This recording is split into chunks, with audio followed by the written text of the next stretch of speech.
You're listening to the Options Insider Radio Network. For more quality options programs, visit www.theoptionsinsider.com or search for Options Insider Radio Network in your podcast provider of choice. Listeners can also access all of our programming through our mobile app, available in iTunes and on Google Play. Don't forget to follow along with your favorite programs and submit your own questions for the hosts at twitter.com/options, facebook.com/theoptionsinsider, or via questions at theoptionsinsider.com.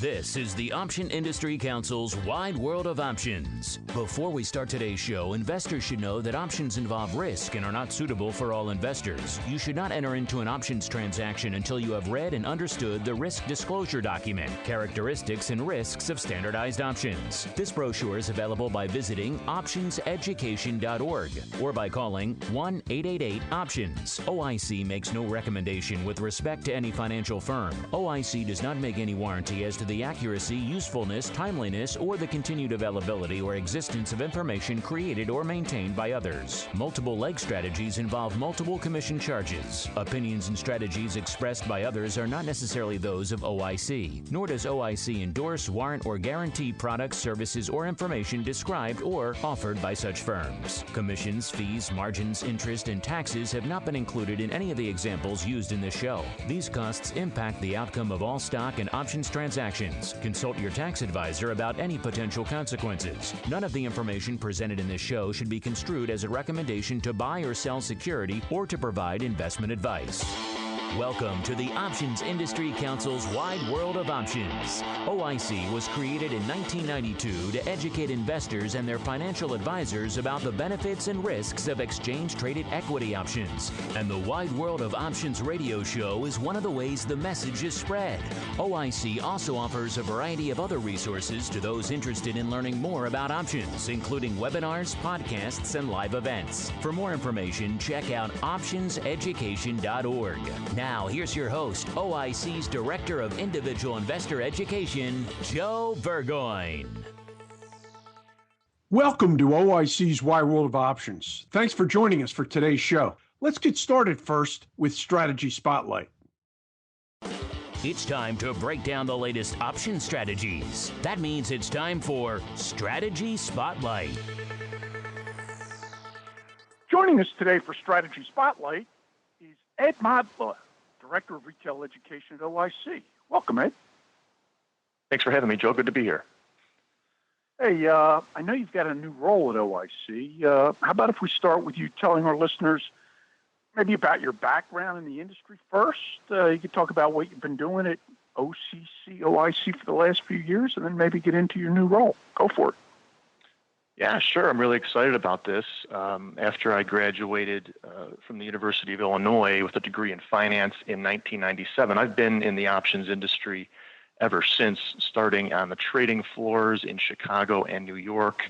I studied and learned options for a full 12 months before I ever traded one, working with Blair Hull and his trading group. I was in the pits for about 4 or 5 years before the industry quickly moved into the electronic environment. And I was an online trader, mostly day trading or short-term trading futures stocks and options for the better part of 10 years before moving into the service side of the business. That started as a futures broker. That industry had some hiccups back in 2010 and 11. So I slowly moved into the education and support side, teamed up with OCC and OIC in 2014.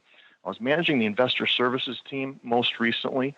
We worked with individual investors and financial advisors, trading firms, exchanges, data vendors, anyone across the industry that needed assistance with any product cleared by OCC. Really excited about my new role. As you mentioned, Joe, I will be now focusing on the individual investor and retail education, working with those investors directly and with firms who have clients that are looking for education on options. So that'll be online, in person, audio, whatever it takes, whatever venue and avenue we can do and utilize to get to those investors. That's what I'll be focused on in this new role, and I can't wait to get started with it. Well, there's no time like the present. I know you're going to do a great job in that role. And, one other, I think, part of that new role is actually exciting for me as well, Ed, as after today's Wide World of Options show, I know you'll be taking over as part of your new role as host of this program, which we've been doing for a little over 3 years. I think it'll be absolutely fantastic to give the show a new voice and perspective. And, I'm guessing you'll probably have a lot of fun with this. Yeah, this is perhaps the thing I'm looking forward to most. I know the audience is huge, and it's global. It's growing around the world, and I really can't wait to be an integral part of the show moving forward. Well, I think, how about if today we kind of go through the strategy spotlight segment. I know, as a longtime educator here in the industry, it might be a good way to kind of pass the torch. So, I know you had an idea of a strategy. You were talking about maybe a three-way even money spread. You want to talk to our listeners about what you're thinking about? Yeah, sure. Like any other strategy, this starts with your market outlook, and I would say this three-way spread would be aggressively bullish or aggressively bearish. Either way, you can utilize this strategy. And what it involves is combining two different strategies. Most listeners are probably familiar with the outright option, the long call or the long put as an outright trade. This strategy combines that with a vertical credit spread. The objective here would be to neutralize or mitigate the cost associated with buying that outright option. That helps you with your theta exposure and maybe makes investors a little more comfortable to take on that directional move or that market look in one direction with significant profit potential by getting a credit on the other side and not having to be too concerned with that natural time decay you tend to see when option buyers are a little concerned about their timing and magnitude of the move that they're expecting. Well, I think, you're laying that out nice and clearly. How about if we, our favorite stock here at OIC, of course, is XYZ. How about if maybe you pick a couple strike prices around XYZ and, let our listeners understand, different strikes that you may choose? Yeah, sure. And I'm going to focus on the bullish side to this. So this would be the long call or an investor who's looking for a big move to the upside in a stock. And I'll walk through a couple of examples with different numbers. For example, if you have a stock XYZ trading at $75 a share, and you are very confident that this stock is going to move higher in the near term, and let's put a time frame on that of 6 months. You're looking for a big move. Well, it's very common to think right away that the long call position would fit that nicely because you have all of that upside potential for the stock to continue to move higher. However, buying a call costs money, and if you're not correct on the timing and the magnitude of that move, theta starts to eat away at you, and paying for options can be painful if you're not correct on your market outlook. So in addition to buying call, you sell a put spread. In this case, stock's at 75. So we're going to start with the put spread side, going a little bit out of the money, selling the 70 put and buying the 60 put. So we're going 10 points wide on our put strikes, and we can receive about, let's say, $4 to sell that put spread. In addition to that, we'll add the long call side to it and reach up to the 85 strike call and pay $4 for that. So we receive a $4 credit on the spread, we pay $4 on the call side, and that comes out to even money. So now we've got 3 different legs to this position, and you can really think of them as 2 sides, a put spread and a call. Our risk is to the downside. If the stock were to drop and that put spread goes in the money, that's where we would stand to lose. What I'm going to draw attention to here is just how far out of the money we are. The 70 put compared to our current levels is just over 6%. If the stock drops below 70, that's where we would start to mount losses. So you're looking at about a 7% move to the downside before we would start to see losses. And of course, I'm speaking in terms of at expiration. So that's a fairly large move to the downside where we'd have to be completely wrong before we would start to see losses. On the upside, we're going kind of far. We're about 13% out of the money at that 85 strike. But again, as we said, step one is our market outlook, and we're aggressively bullish here. We're looking for a large move in the share price. So we're okay with going up that high and possibly seeing a large move in the stock, or maybe even scaling out of that position if we see a smaller move, but in the near term. So that would be on a stock around $75 a share. If we look at another example, let's say, it's interesting because I was just going to say, before we go to another example, how about if we dissect this one a little bit? So let's look at the risk side. Let's talk risk. Okay. Is it defined risk or unlimited risk in this strategy? Okay, very important to note. I'm glad you asked that because it is defined risk, and the investor can choose how much that risk is going to be. The total amount of risk in this strategy is going to be the width of your put strikes. Let's think about the put spread side of this for just a minute. If we sold the 70-60 put spread for $4, we receive 4, and that width of spread is $10 wide. It's fairly simple arithmetic to say that your risk there would be the difference between the strikes minus the credit received, or $6. But in this case, with the three-way, we spent that credit on the call, so we don't have a net credit to deal with. So our risk here is the entire width of that put spread, that full $10, and that is really what you give up in this strategy versus, say, the long call outright. Your risk is going to be larger. In this case, our risk is $10. If we just bought the 85 call outright and didn't deal with the put spread, we'd have $4 at risk. However, we would lose that at expiration with the stock anywhere below 85. With this three-way, we don't lose anything unless the stock drops below 70. That's the advantage and disadvantage from a risk perspective. Okay, really clearly explained. So our risk in this three-way combination, and this is the bullish side of the three-way, is going to be the difference between the strikes on the put spread side.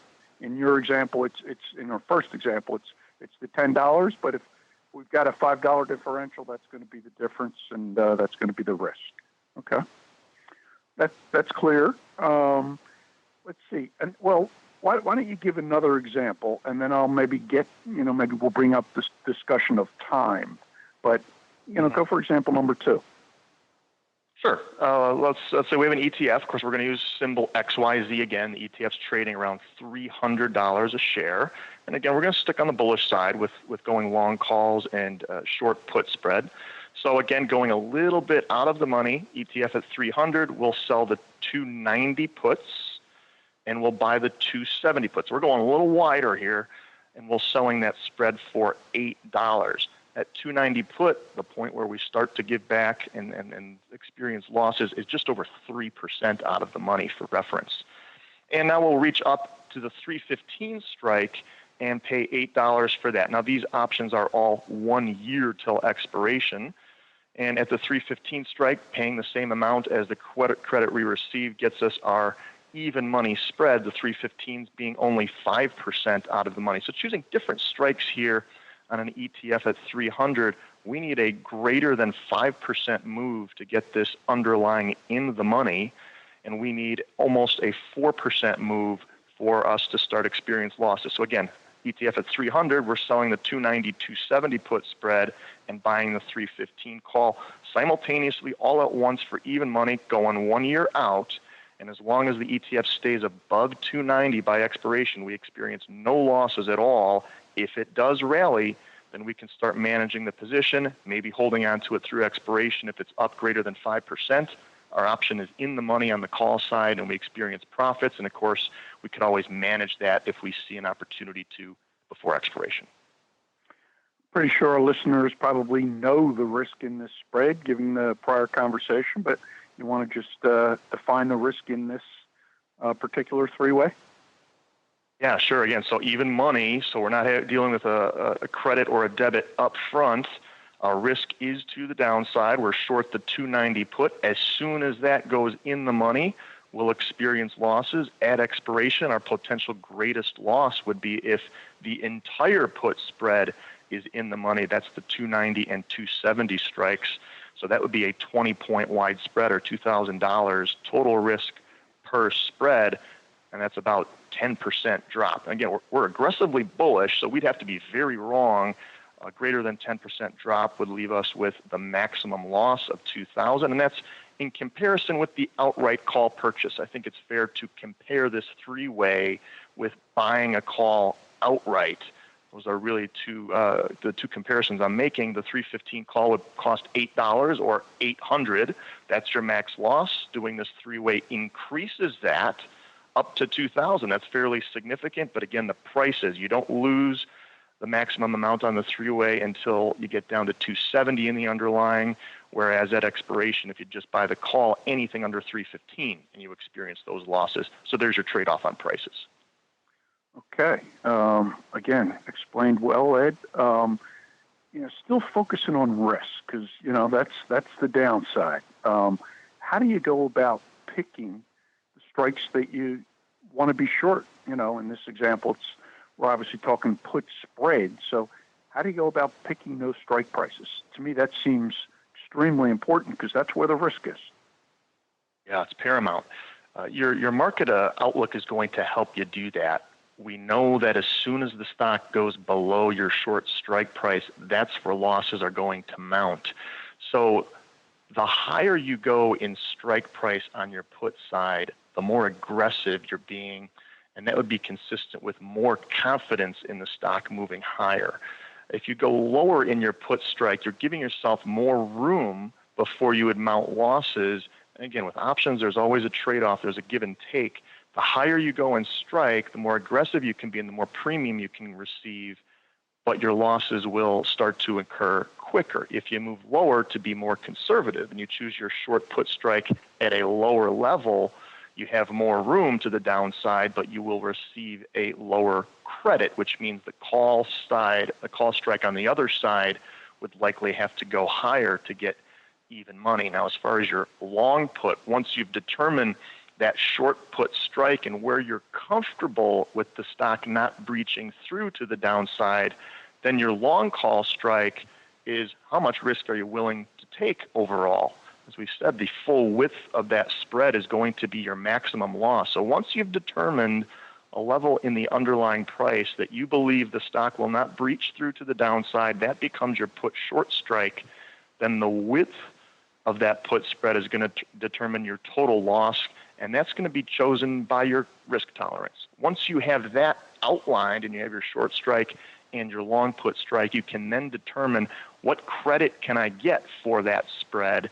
And then you can look to the call side and look to see what prices are available. Can I get this done at even money at a strike price I'm comfortable with, or can I even get it done for a small credit or maybe even a small debit? You'd have to analyze that and see what call strike is available to you for about the same level of premium you would get once you've chosen your put spread strikes. Okay. Makes perfect sense. And of course, our examples are even money, but you could do this thing for a debit, a credit, and that would obviously be impacted by the different strikes you choose. So makes good sense. And I like that one phrase you use, your risk tolerance. Always critical for investors to understand themselves and how much risk they're comfortable with. So thanks for that, too. One other aspect of this, two examples. One was 6 months out. The second one was a year out. You have any, particular time frame that you prefer? It doesn't matter. What do you think about time? Well, time is a good question. Certainly, since this is roughly even money, theta is not going to be a major concern for you. So what you want to make sure you have here is enough time for the stock to rally in your favor. Your objective is to capitalize on that upside move, your aggressively bullish or potentially aggressively bearish play with the long option. That's how you're trying to make money on this, is to have your long outright option be in the money and profit handsomely for you. So you want to give yourself enough time. Your market outlook is going to help you determine that. So generally, you're looking out a little bit further than your short-term weekly options, but it would be determined by what your market outlook is. Now, I'll also say, as far as time, Joe, you can stagger the expiration dates if you choose to do so. For example, in the numbers I gave earlier for our stock at 75, we sold the 70-60 put spread. We bought the 85 call. We could buy an 85 call that is closer to expiration than the put spread we sell. If we did that, then we'd have a better chance at doing this for a credit or even buying a lower strike call for the same $4 that we received in the put spread. Now, you'd have two different expiration dates to deal with, but if you were comfortable with that from a long-term bullish perspective, you could stagger your expiration dates. So I answered the questions in a couple of ways there. If you're going to use the same expiration, you want to use your market analysis to help you define what that expiration date is, and you want to make sure you're giving yourself enough time for that stock to move in the direction you think it's going to go. If you're going to stagger your expiration dates, you don't have as much time, but you'll have an easier opportunity to execute this three-way at even money or potentially for a net credit. Well, good to know to have those various choices as well. Goodness knows, with a million plus strike prices out there, we got lots of choices. That's true. Well, it is indeed. Try to keep it simple, investors. How about, anything else? I mean, I think, we touched on the risk quite well, the time frame. Anything else you want to, mention about the strategy before we wrap it up? Well, the only thing I want to mention, I say this for most strategies that we teach at OIC, is most of the numbers and the analysis of risk and profit potential looks out to expiration. But certainly, if you're trading multiple contracts especially, there could be opportunities to manage this position prior to expiration. For example, if the stock does move higher very quickly in the near term and the put spread side of your three-way drops in price significantly, you can keep your eyes on that and buy back the put spread for very little cost. If you get a move in the near term, you can actually also sell one or two or some of the call options that you own and start to scale out of that as the stock rallies. Most of the time, or I should say frequently, there are opportunities to tweak and adjust the position prior to getting to expiration. So it's always worth mentioning that. And then also, Joe, I'll just say this spread, I think, is a good example of just how flexible options can be. At the Options Industry Council website or other educational sites that listeners may use, you can use options to dip into your toolbox and put two strategies together, or take one piece of one and one piece of another and put them together that fits your market outlook. And that's just an example of just how flexible and customizable the product is and why they're so exciting to use. Well said, Ed. Really great job explaining the concept of the three-way. Appreciate it a great deal. Thanks for joining us today on Strategy Spotlight. My pleasure, Bill. Thanks for having me.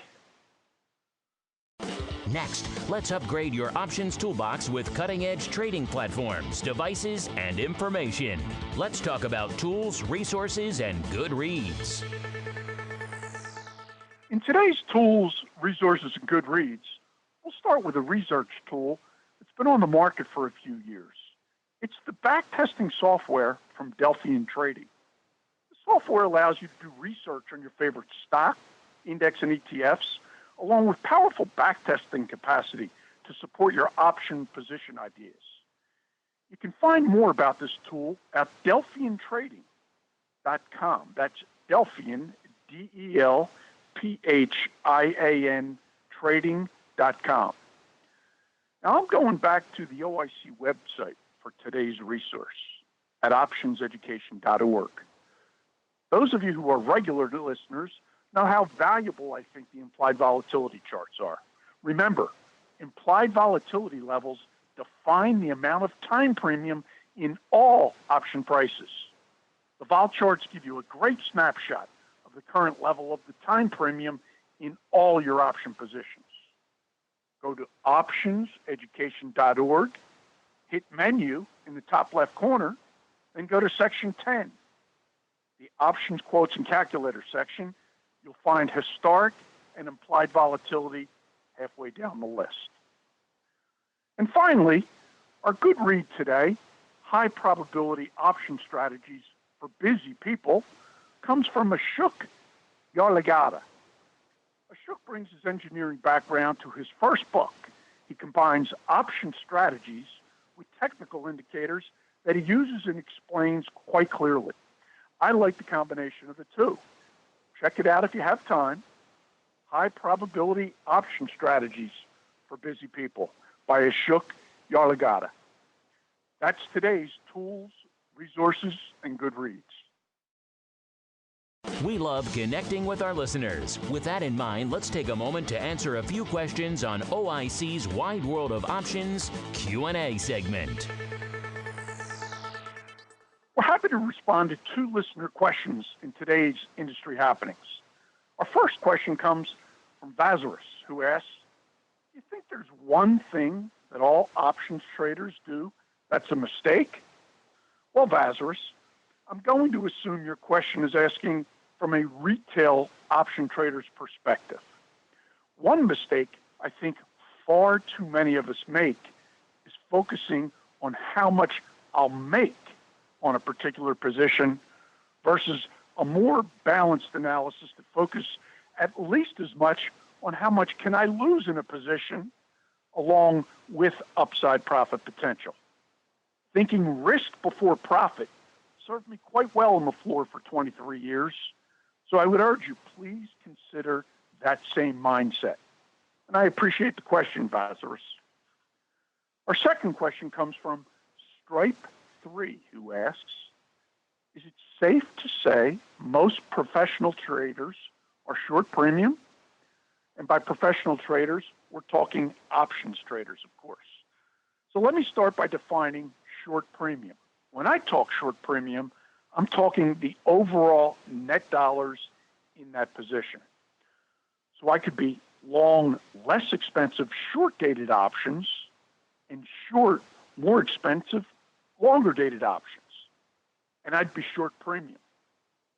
In a position like that, what else is true? Well, I'd be long gamma, long theta, and short volatility. Now, I may or may not be net long options. Keep in mind, net short option positions carry far more risk and require lots more capital to hold. There are, I won't say countless, but many, many option contract combinations that could net short premium. I would urge you to look beyond just the short premium aspect of the position, because the short premium label itself doesn't really say near enough about how that position works as the underlying moves up, down, or sideways. Are you long or short gamma? Long or short theta? Long or short volatility? The devil, and frankly, the fun is indeed in the details. The short premium label by itself doesn't mean that much. Now, as far as your question, I'd say most professional option traders are indeed short premium. I'd say, yes, they are. But then I turn around and ask you, what's the gamma, theta, and volatility positions coming from those short premium positions? Thanks for this question, Stripe 3.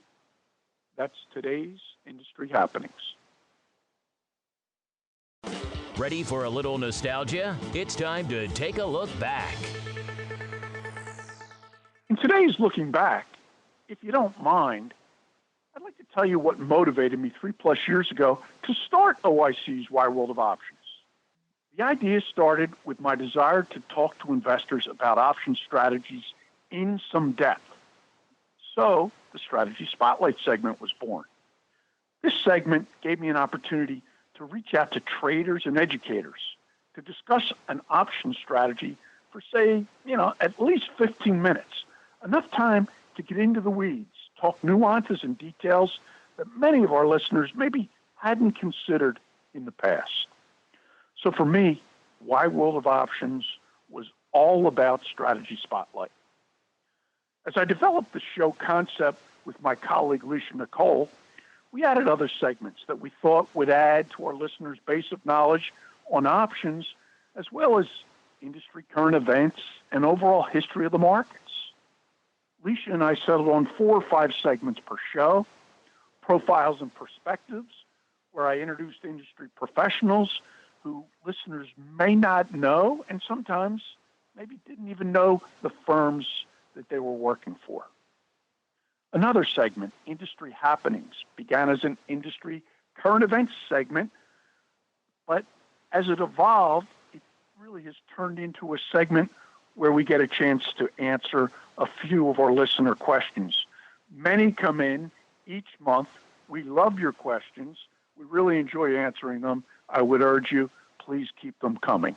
That's the Industry Happening segment.